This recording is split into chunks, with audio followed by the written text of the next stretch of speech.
அனைவருக்கும் வணக்கம். நான் ஜோதிடர் தமிழரசன் பேசுகிறேன். இந்த சேனல் ஃபஸ்ட் டைம் பார்க்குறவங்களா இருந்தீங்கன்னா சப்ஸ்கிரைப் பண்ணிக்கோங்க, பெல் பட்டனை கிளிக் பண்ணிக்கோங்க, ஆளுங்கிற ஆப்ஷன் இருக்கும் சூஸ் பண்ணிக்கோங்க. அப்போ தான் நாங்கள் போடுற பதிவுகள் எல்லா பதிவுமே உங்களை வந்து சேரும். இன்றைக்கி நம்ம இந்த பதிவில் பார்க்க போகிற தலைப்பு புத்தாண்டு ராசி பலன்கள். புத்தாண்டு ராசி பலன்கள் 2025 கன்னிராசி காலபுருஷ தத்துவப்படி 6ஆம் ராசியான கன்னிராசி நேயர்களுக்கு இந்த 2025ஆம் ஆண்டு இந்த வருடம் எப்படி இருக்குன்னு பார்க்கலாம். கன்னிராசி, உங்கள் ராசியிலே கேது இருக்காங்க, உங்கள் ராசிக்கு 7ஆம் இடத்துல ராகு இருக்காங்க, உங்கள் ராசிக்கு 6ஆம் இடத்துல சனி இருக்கார், உங்கள் ராசிக்கு 9ஆம் இடமான பாகிஸ்தானத்தில் குரு சஞ்சரிச்சிருக்காங்க. இதுதான் வருட கிரகங்கள். இந்த 2024 இந்த கடைசி பகுதியில் இப்படி தான் இருக்குது. ஆனால் 2025ஆம் ஆண்டு பாருங்கள், உங்களுக்கு ஆரம்ப பகுதியில், அதாவது மார்ச் 29, மார்ச் கடைசி பகுதியில் உங்களுக்கு சனி பயிற்சி நடக்கும். 2025ஆம் ஆண்டு இந்த வருட கிரகங்களில் பாருங்கள், முதல்ல நடக்கிறது சனி பயிற்சி. அப்புறம் வந்து மே மாதம் வந்து பார்த்திங்கன்னா குரு பயிற்சியும் ராகு கேது பயிற்சியும் நடக்கும். உங்கள் ராசிக்கு வந்து பாருங்கள், 6ஆம் இடத்துல இருக்க சனி 7ஆம் இடத்துக்கு போக போகிறார். 7ஆம் இடத்துக்கு மீன ராசி, அதாவது கும்பராசியிலேருந்து மீனராசிக்கு சனி பயிற்சி நடக்கும். அதாவது எப்போ நடக்கும்னா மார்ச் மாதம் கடைசி பகுதி 2025ஆம் ஆண்டு நடக்கும். மே மாதம் வந்து பாருங்கள், குருவும் ராகு கேது பயிற்சி நடக்கும். குரு எங்கே இருக்கார்? உங்கள் ராசிக்கு 9இல் இருக்கார்.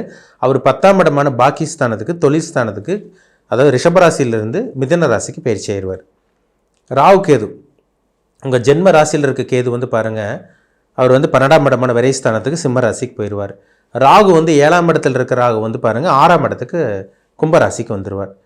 ராகு கேது வந்து பார்த்திங்கன்னா சாயா கிரகங்கள், நிழல் கிரகங்கள், சர்ப்ப கிரகம்னு சொல்லுவாங்க. ஆன்டி கிளாக் வைஸ் எப்போவுமே வந்து பார்த்திங்கன்னா மற்ற கிரகங்களில் முன்னோக்கி செயல்படும்.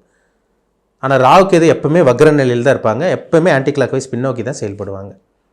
அவங்களோட இயல்பே அதுதான், அந்த கிரகத்தோட இயல்பே அதுதான். அப்போ அவங்க வந்து பார்த்திங்கன்னா அந்த சனி பயிற்சி எப்படி இருக்குன்னு ஒரு சில பேர் கேட்குறாங்க. 7ஆம் இடத்துக்கு வரக்கூடிய சனி வந்து பார்த்திங்கன்னா கண்டக சனின்னு சொல்லுவாங்க. இப்போ வந்து 6ஆம் இடத்துல சனி இருக்கார், அவர் 7ஆம் இடத்துக்கு வரப்போகிறார். கண்டக சனின்னு சொல்லுவாங்க. அந்த கண்டக சனி வந்து பெரிய அளவுக்கு பிரச்சனை கொடுக்காது, கவலையே படாதீங்க. ஒரு சில பேர் நினச்சிட்டு இருக்காங்க கண்டக சனினா ஆக்சிடென்ட் ஆயிரும், விபத்து ஏற்படும், மரணத்துக்கு ஒப்பான கண்டம் வரும் அப்படின்னு நினச்சிட்டு இருக்காங்க.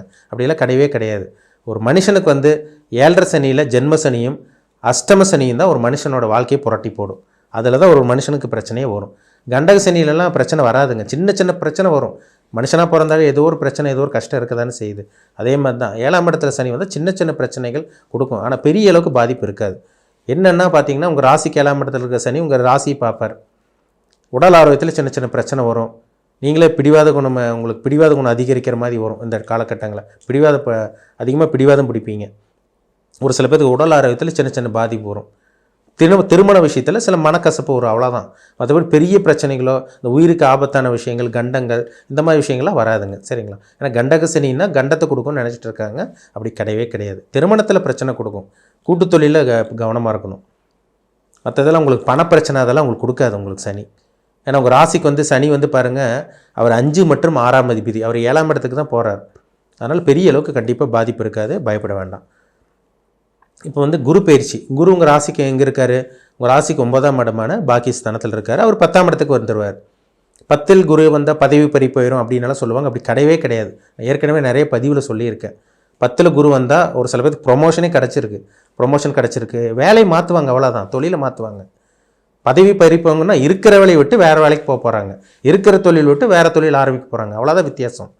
மற்றபடி தொழிலே இல்லாமல் வேலையே இல்லாமல் வீட்டோட முடங்கி கிடப்பாங்கிற அர்த்தமே கிடையாது, சரிங்களா? அதனால் பயப்பட வேண்டாம்.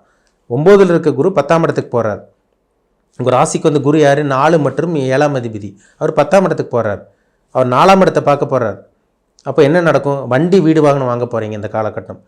2025ஆம் ஆண்டு மே மாதத்துக்கு அப்புறம் பாருங்கள், கன்னிராசினியர்கள் மேக்சிமம் கன்னிராசினியர்கள் வந்து பாருங்கள் வீடு வாங்குவீங்க, நிலம் வாங்கக்கூடிய அந்த வாய்ப்பு உருவாகும், சொத்து சேர்ப்பீங்க.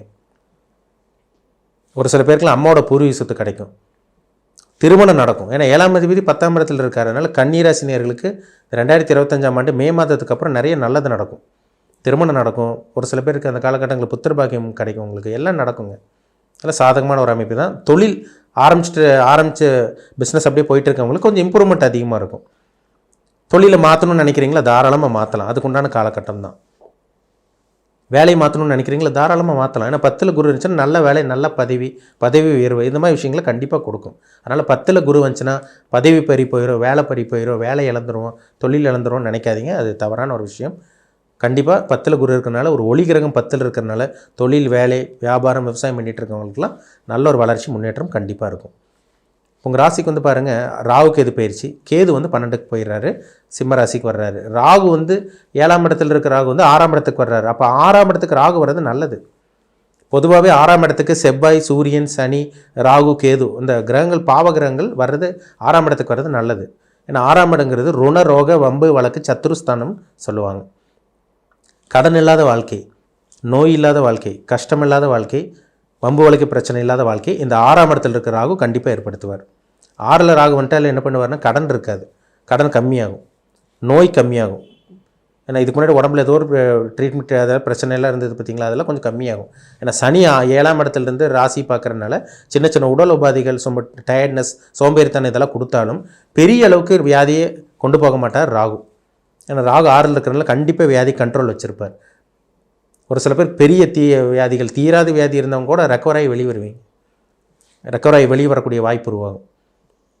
இப்போ 6ஆம் இடத்துல இருக்கிறாகும் வம்பு வழக்கு பிரச்சனை, கோர்ட்டு கேஸ் பிரச்சனை, வில்லங்க பிரச்சனை, போலீஸ் ஸ்டேஷன் ஏறி இறங்குனது, கோர்ட்டு வாசப்படி ஏறி இறங்குனது, வாய்தா மேலே வாய்தா அப்படி இழுத்துட்டு போயிட்டே இருந்தது பார்த்திங்களா, அதெல்லாமே உங்களுக்கு முற்றுப்புள்ளி வைக்கக்கூடிய காலகட்டம் தான் இந்த 2025ஆம் ஆண்டு. 2025ஆம் ஆண்டு ஒரு நல்ல ஒரு வருடமாக கன்னிராசி நேயர்களுக்கு இருக்கும். ஆனால் இதுக்கு முன்னாடி 2024 பரவாயில்லன்னு சொல்லலாம். எல்லா கன்னிராசி நேயர்களும் கஷ்டப்பட கிடையாது, ஒரு சில பேர் தான் கஷ்டப்பட்டீங்க. ஜாதகம் சரியில்லாமல், தசாபதி சரியில்லாமல், உங்கள் நேரம் சரியில்லாமல் இருந்தது. ஆனால் மேக்ஸிமம் வந்து பார்த்திங்கன்னா கன்னிராசி நேயர்கள் ஒரு நல்ல ஒரு வாழ்க்கையை தான் வாழ்ந்தீங்க. அப்படி ஒரு பெரிய அளவுக்கு ஒரு சோதனையான காலகட்டமோ, கஷ்டமான ஒரு துன்பமான காலகட்டமோ உங்களுக்கு வர கிடையாது. இந்த 2025ஆம் ஆண்டு உங்களுக்கு நல்ல ஒரு வருடமாக உங்களுக்கு இருக்கும். கொஞ்சம் பிடிவாத குணம் அதிகரிக்கும், சோம்பல் குணம், உடம்புல சின்ன சின்ன வியாதிகள் இருந்தால் கூட அது பெரிய அளவு கொண்டு போகாது. ஏன்னா 7ல் சனி இருக்கார், ராசி பார்ப்பார், சோம்பேறித்தனம் இருக்கும், பிடிவாதப்படுவீங்க, நீங்கள் நான் சொல்கிறது தான் கரெக்ட் அப்படிங்கிற மாதிரிலாம் அந்த சனி ஏற்படுத்தும். இதெல்லாம் நடக்கும் உங்களுக்கு. இந்த மாதிரி விஷயங்கள் தான் நடக்கும், தவிர பெரிய அளவுக்கு பாதிப்பு கண்டிப்பாக இருக்காது. ஏன்னா 6ல் இருக்கிறாக உங்களுக்கு ஒரு பாதுகாப்பு, 10ஆம் இடத்துல இருக்க குரு வந்து பார்த்திங்கன்னா வேலை, தொழிலெல்லாம் ஒரு மாற்றத்தை கண்டிப்பாக கொடுக்கும். புத்திர பாக்கியமும் இந்த குரு உங்களுக்கு கொடுத்துருவார். உங்கள் ராசிக்கு வந்து பாருங்கன்னா குரு உங்களுக்கு 4ஆம் இடத்தை பார்க்குறதுனால நல்ல விஷயங்கள், வீடு வாங்குறது, நிலம் வாங்குறது, ப்ராப்பர்ட்டி வாங்குறது, ஒரு லேண்ட் வாங்குறது, விற்கிறது எல்லாமே உங்களுக்கு நல்லபடியாக உங்களுக்கு அமைஞ்சிடும். முக்கியமாக சொல்லப்போனால் திருமணத்துக்காக காத்துட்ருக்கவங்களுக்கு அந்த காலகட்டங்கள் நல்ல காலகட்டம். அது உங்களுக்கு சனி 5ஆம் அதிபதி வேறு, அவர் 7ஆம் இடத்துல இருக்கார். இப்போ காதல் திருமணம் நிறைவேறும். 2025ஆம் ஆண்டு பாருங்கள், லவ் பண்ணிகிட்டு இருந்தவங்களுக்குலாம் பாருங்கள், இந்த வருடம் லவ் பண்ணிகிட்டு இருக்கவங்கள லவ் பண்ணவங்களும் அரேஞ்ச் மேரேஜாக மாறும், உங்களுக்கு லவ் அண்ட் அரேஞ்சாக மாறும். வீட்டில் பெற்றோரோட சம்மதம் கிடைக்கும், எல்லாமே உங்களுக்கு சாதகமாக அமையுது உங்களுக்கு. சரிங்களா? நீங்கள் எந்த விஷயத்தில் கவனமாக இருக்கணும்னா, நண்பர்கள் விஷயத்தில் கொஞ்சம் கவனமாக இருங்க. கணவன் மனைவிக்குள்ள சின்ன சின்ன கருத்து வேறுபாடு வந்துட்டு போகும். கூட்டு தொழில் பண்ணிகிட்டு இருக்கவங்க, புதுசாக பழகிறவங்ககிட்ட கொஞ்சம் கவனமாக இருங்க. மற்றபடி எந்த ஒரு பாதிப்பும் இந்த 2025ஆம் ஆண்டு இருக்க போகிறதில்ல. ஒரு சில பேர்த்துக்கு கவர்மெண்ட் ஜாப், நல்ல ஒரு வேலை, அரசாங்க வேலை கிடைக்கக்கூடிய அந்த வாய்ப்பு உருவாக போகுது. கவர்மெண்ட் எக்ஸாம் எழுதினவங்களுக்கெல்லாம் இந்த வருடம் அரசாங்க வேலை கிடைக்கக்கூடிய வாய்ப்பும் ஒரு சில கன்னிராசி நேயர்களுக்கும் உருவாயிரும், அதில் சந்தேகமே கிடையாது. சரிங்களா? நல்ல வருடம் இந்த வருடம். போன வருஷத்துக்கு கம்பேர் பண்ணும்போது இந்த வருடம் ஒரு நல்ல ஒரு வருடமாக உங்களுக்கு இருக்கும். சொத்து வாங்குறது, நிலம் வாங்குறது, இடம் வாங்குறது, வெளிநாடு போகிறது, இதெல்லாமே உங்களுக்கு சாதகமாக அமைஞ்சிடும், அதில் சந்தேகமே கிடையாது. நல்லபடியாக இந்த வருடத்தை பயன்படுத்திக்கிங்க. உங்கள் தனிப்பட்ட ஜாதகத்தில் என்ன தசாபுத்தி போகுது? கன்னிராசிக்காரங்க நீங்கள் 3 நட்சத்திரத்தில் இருப்பீங்க. நீங்கள் என்ன நட்சத்திர பாதத்தில் பிறந்தீங்க? உங்கள் ஏஜ் என்ன? உங்கள் வயசு என்ன?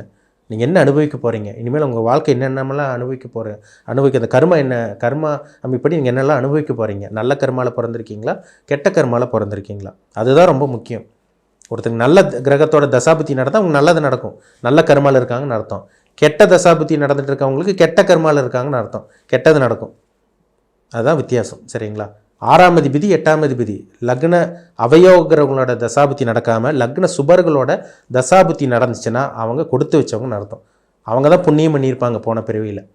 ஏன்னா போன ஜென்மத்தில் என்ன பண்ணுமோ இந்த ஜென்மத்தில் அனுபவிச்சுருக்கோம், அவ்வளோதான். அதுதான் வித்தியாசங்க. போன ஜென்மத்தில் நல்லது பண்ணால் இந்த ஜென்மத்தில் நல்லது அனுபவிப்பாங்க, போன ஜென்மத்தில் கெட்டது பண்ணாங்கன்னா இந்த ஜென்மத்தில் கெட்டது அனுபவிப்பாங்க. அதுதான் டிஃப்ரென்ஸ். அதனால் உங்கள் பிறப்பு ஜாதகத்தில், தனிப்பட்ட ஜாதகத்தில் என்ன தசாபுத்தி போகுது, உங்கள் வயசு என்ன, இனிமேல் என்னென்னலாம் நடக்க போகுது, என்னென்ன சம்பவங்கள்லாம் நீங்கள் வாழ்க்கையில் அனுபவிக்க போகிறீங்க, நல்லதா கெட்டதா எல்லாமே அக்யூரேட்டாக அவங்கவுங்க ஜாதகத்தை பார்த்தா தான் துல்லியமாக சொல்ல முடியும். உங்கள் பிறப்பு ஜாதகம், தனிப்பட்ட ஜாதகம் பார்க்கணுன்னு விருப்பப்பட்டீங்கன்னா கீழே இருக்க வாட்ஸ்அப் நம்பருக்கு உங்கள் ஜாதகத்தை அனுப்பிச்சுடுங்க, அப்பாயின்மெண்ட் வாங்கிக்கிங்க. உங்கள் தனிப்பட்ட ஜாதகத்தை பார்த்து நம்ம டீப்பாக, தெளிவாக 100% அக்யூரேட்டாக துல்லியமாக பார்த்து தெரிஞ்சுக்குவோம். மீண்டும் அடுத்த பதிவில் சந்திக்கும் வரை உங்களிடமிருந்து விடைபெறுவது உங்கள் ஜோதிடர் தமிழரசன். இந்த சேனல் பிடிச்சிருந்தா உங்கள் நண்பருக்கு உறவினருக்கு ஷேர் பண்ணுங்கள், லைக் பண்ணுங்கள், சப்ஸ்கிரைப் பண்ணுங்கள், பெல் பட்டனை கிளிக் பண்ணிக்கோங்க, ஆளுங்கிற ஆப்ஷன் இருக்கும் அதையும் சூஸ் பண்ணிக்கோங்க. அப்போ தான் நாங்கள் போடுற பதிவுகள் எல்லாமே உங்களை வந்து சேரும். நன்றி, வணக்கம்.